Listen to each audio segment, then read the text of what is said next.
employment এক্সচেঞ্জৰ ৰি registration যিসকলে কৰিব পৰা নাছিলে বা যিসকলে কৰা নাছিলে তেওঁলোকে ইতিমধ্যে গম পাইছিলে যে 15 আগষ্ট আছিলে লাষ্ট ডেট কিন্তু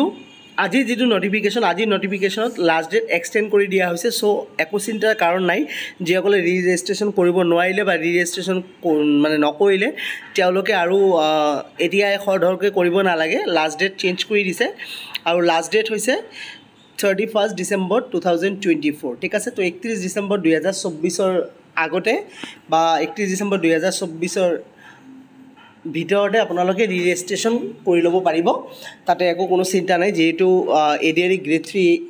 এক্সাম 15 সেপ্টেম্বৰ আৰু 29 সেপ্টেম্বৰত আছে গ্ৰেড 4 এক্সামো অক্টোবৰত আছে সো একো চিন্তাৰ কাৰণ নাই ধুনীয়াকৈ এক্সাম দি আপোনালোকে ৰি ৰেজিষ্ট্ৰেশ্যন কৰি ল'ব পাৰিব যেহেতু 31 ডিসেম্বৰ 2024 লৈকে ডেট এক্সটেণ্ড কৰি দিছে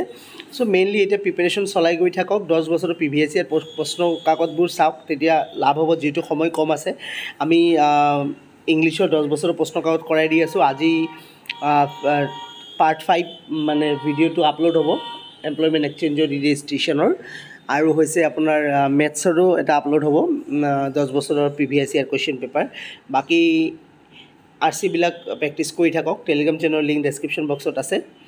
বাকি আৰু আৰসি প্ৰভাইড কৰা হ'ব টেলিগ্ৰামত আপোনালোকে টেলিগ্ৰাম চেনেলটো জয়েন কৰি ৰাখিব পাৰে কোনোবা নতুন থাকিলে চেনেলটো সাবস্ক্ৰাইব কৰি ৰাখক এইবোৰ ADRE grade 3 grade 4 important question বা মডেল কুৱেশ্যনবোৰ চাবলৈ থ্যাংক ইউ সো মাচ